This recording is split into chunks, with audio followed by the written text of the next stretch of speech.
হরে কৃষ্ণ সবাইকে। কেমন আছেন আপনারা? আশা করি ভগবান জগন্নাথ দেবের কৃপায় ভালোই আছেন। আজকে ব্লগটি একটু বিশেষ, কারণ আজ আমি আপনাদের নিয়ে চলেছি উল্টো রথযাত্রা মহোৎসব 2026-এর কিছু সুন্দর মুহূর্তের সাক্ষী হতে। এবারে রথযাত্রা অনুষ্ঠিত হয়েছিল 24শে জুলাই, আর এই শুভ দিনে আমরা গিয়েছিলাম গুঞ্জাবার ইস্কন মন্দির দিনাজপুরে। সত্যি বলতে এই ভিডিওটি আপনাদের সঙ্গে আরও আগে শেয়ার করার ইচ্ছে ছিল, কিন্তু নানা ব্যস্ততার কারণে সময় মতো ভিডিওটি এডিট করে উঠতে পারিনি, তাই একটু দেরি হলেও আজ অবশেষে বসে ভিডিওটি এডিট করলাম। আর ভাবলাম এত সুন্দর একটি দিনের স্মৃতি শুধু নিজের কাছে রেখে কি হবে, আপনাদের সঙ্গেও তো একটু আনন্দটা ভাগ করে নেওয়া যায়, তাই না? আমরাও সেজে গুজে বেরিয়ে পড়লাম মন্দিরের উদ্দেশ্যে। মনে তখন একটাই আনন্দ, আজ মহাপ্রভু জগন্নাথের দর্শন করব, মন্দিরে যাব, ভক্তদের সঙ্গে আনন্দ উপভোগ করব। কিন্তু মন্দিরে যাওয়ার আগে আমাদের একটা ছোট্ট অ্যাডভেঞ্চার হয়ে গেল, কারণ উল্টো রথযাত্রার দিনের প্রসাদের যে সুবাস, সে তো আর অপেক্ষা করার মতো নয়। আমাদের বাড়ি থেকে প্রসাদ পাওয়ার জায়গাটা খুব কাছে ছিল, আর সেই দিক থেকে যাওয়ার সময় প্রসাদের এমন সুন্দর ঘ্রাণ আসছিল যে সত্যি বলতে আমরা আর নিজেদের সামলাতে পারলাম না। আমরা সবাই ভাবলাম আগে প্রসাদটাই নিয়ে নিই, তারপর না হয় শান্তি করে মন্দিরে মহাপ্রভু জগন্নাথের দর্শন করব। একদিকে মন্দিরে যাওয়ার আনন্দ, আর অন্যদিকে প্রসাদের সেই মন মাতানো ঘ্রাণ। শেষ পর্যন্ত জয় হলো প্রসাদেরই, তাই মন্দিরে প্রবেশ করার আগে আমরা চলে গেলাম প্রসাদ পেতে। প্রসাদ বিতরণের জায়গাটি ছিল সুন্দরভাবে সাজানো, বেশ সুসংগঠিত, কারণ আমরা প্রসাদ পেয়েছিলাম রাম মন্দিরের পাশে সেই জায়গা থেকে। আমার কাছে রথযাত্রার দিনের থেকে উল্টো রথযাত্রার প্রসাদ সত্যিই অনেক বেশি সুন্দর লেগেছে। সবকিছু এত সুন্দরভাবে এবং গোছানোভাবে পরিবেশন করা হচ্ছিল যে পুরো বিষয়টা বেশ ভালো লেগেছিল। প্রসাদ পাওয়ার পর আমরা মন্দিরে আসলাম, আর দেখলাম যে রথের মেলা বসেছে, চারিদিকে মেলা দোকান। তারপরে প্রবেশ করলাম আর দেখলাম যে আমার দাদা এখানে নিরামিষ ফুচকা বিক্রি করছে, তো তাকে একটু ভিডিও করে নিলাম। ভালোই বেচাকেনা হচ্ছিল ওর। বরাবরের মতো রথযাত্রার দিন যেখানে রথ রাখা ছিল, সেখানে উল্টো রথের দিনও রাখা ছিল। তো রথে সবাই এই ফুল, ধূপ, প্রদীপ দেখাচ্ছিল এবং পূজা দিচ্ছিল আর স্পর্শ করে প্রণাম করছে। তো আমরাও তাই করলাম। করে আমরা শ্রীমন্দিরের দিকে যাচ্ছিলাম। আর এখন থেকেই শুরু হলো আমাদের আসল উল্টো রথযাত্রার ভ্লগ। মন্দিরে প্রবেশ, মহাপ্রভু জগন্নাথের দর্শন, তারপর ভক্তদের ভিড় তো আছেই, সেটা বলার মতো না।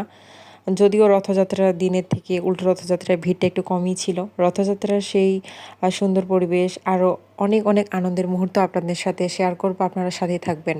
আপনারা তো সবাই জানেনই, রথযাত্রার পর মহাপ্রভু জগন্নাথ ভ্রাতা বলদেব, বোন সুভদ্রা দেবী কিছুদিনের জন্য গুঞ্জিতা মন্দিরে অবস্থান করেন। সেই সময় মহাপ্রভু শ্রীমন্দিরে অবস্থান করেন না, বরং গুঞ্জিতা মন্দিরেই ভক্তদের মাঝে তার বিশেষ অবস্থান। তো আমরা শ্রীমন্দিরে প্রণাম জানিয়ে জগন্নাথকে না দেখতে পেয়ে চলে গেলাম।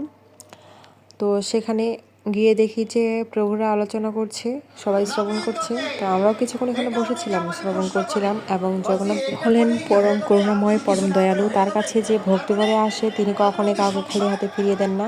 ভক্তের মনের কথা তিনি জানেন, ভক্তের ভালোবাসা তিনি অনুভব করেন। গুঞ্জিটা মন্দিরে মহাপ্রভুর এই পবিত্র অবস্থান যেন ভক্তদের জন্য এক অপূর্ব আশীর্বাদ। দূর দূরান্ত থেকে কত মানুষ শুধু একবার মহাপ্রভু দর্শন লাভের আশায় ছুটে এসেছেন। কেউ প্রণাম করছেন, কেউ দুহাত জোর করে দাঁড়িয়ে আছেন, আবার কেউ নীরবে তার কাছে নিজের মনের কথাগুলো জানাচ্ছেন। মহাপ্রভু জগন্নাথ মায়াময় রূপের সামনে এসে সত্যি মনে হয় জীবনে যত দুঃখ কষ্ট, যত চিন্তা আর অশান্তি, সবকিছু যেন কিছুক্ষণের জন্য ভুলে যাওয়া যায়। তো জগন্নাথ বলদেব সুভদ্রা মহারানীকে রথে বসানোর জন্য প্রভুরা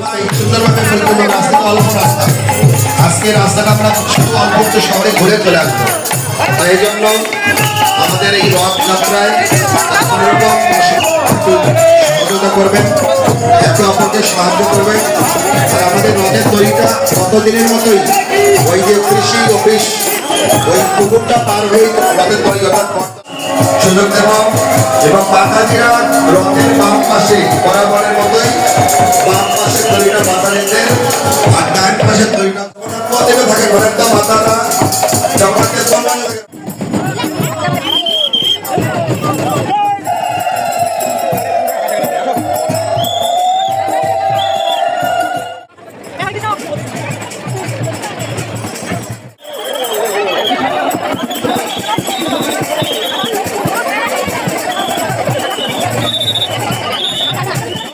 রথযাত্রা দিনের মতোই উল্টো রথযাত্রা ঠিক সেম। কারণ রাস্তার অবস্থা খুব খারাপ, তাই মন্দির থেকে আমরা রথ টানতে পারি নাই, তাই এগিয়ে যেতে বলছিল আর আমরা সবাই এগিয়ে যাচ্ছিলাম। আর রথটা ছিল আমাদের সামনে, পরে আমরা রথটাকে লাগাল পাইলাম, আর ফাঁকা ফাঁকা সুশৃঙ্খলভাবে আমরা সুন্দরভাবে রথের দড়ি টানতে পারলাম, কারণ ভিড় অনেক কম ছিল রথযাত্রা দিনের থেকেও। তো আপনারা দেখে হয়তো বা বুঝতে পারছেন। ভিড় অনেক কম।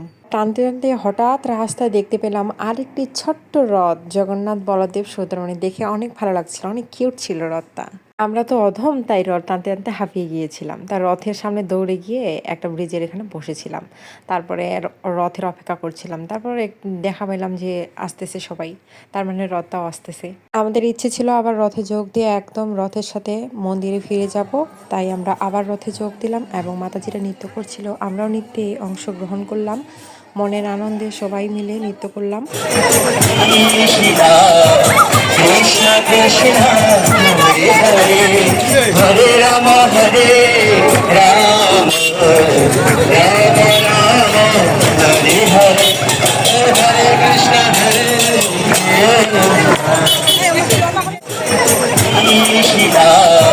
কৃষ্ণ কৃষ্ণ হরে হরে হরে রাম হরে রাম রাম রাম হরে হরে হরে কৃষ্ণ হরে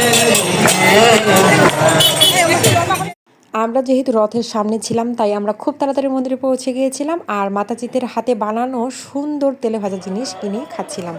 আর তারপরে দেখলাম রথ চলে এসেছে, ভগবান জগন্নাথ চলে এসেছে। এখন জগন্নাথ বলদেব সুভদ্রা মহারানী শ্রীমন্দিরে প্রবেশ করবেন এবং রথ থেকে নেমে তাকে শ্রীমন্দিরে প্রবেশ করানো হবে এবং সেখান থেকে আমরা চলে যাব ভগবানকে দর্শন করে। ভক্তরা মেতে উঠেছিল নৃত্য কীর্তনে, সবাই মিলে আনন্দ করছিল। তো আমরা সেখানেই এখন যাব, তো আপনারা আমাদের সাথেই থাকবেন, দেখতে থাকবেন।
তো বন্ধুরা, এই ছিল আমাদের উল্টো রথযাত্রা মহোৎসব 2026-এর সুন্দর একটি দিনের গল্প। প্রসাদ গ্রহণ থেকে শুরু করে মহাপ্রভু জগন্নাথ দেবের দর্শন, প্রণাম ও ভক্তিমূলক আলোচনা, সব মিলিয়ে দিনটি আমাদের জন্য সত্যি অনেক সুন্দর ও স্মরণীয় হয়ে থাকবে। পরম করুণাময় মহাপ্রভু জগন্নাথ দেবের কাছে একটাই প্রার্থনা, তিনি যেন আমাদের সকলের উপর তার কৃপা দৃষ্টি রাখেন, সবাইকে সুস্থ ও ভালো রাখেন। আশা করি আমার এই ছোট্ট ব্লগটি আপনাদের ভালো লেগেছে। ভালো লাগলে অবশ্যই ভিডিওতে একটি লাইক করবেন, অনুভূতি কমেন্টে জানাবেন এবং আমার পাশেই থাকবেন। হরে কৃষ্ণ।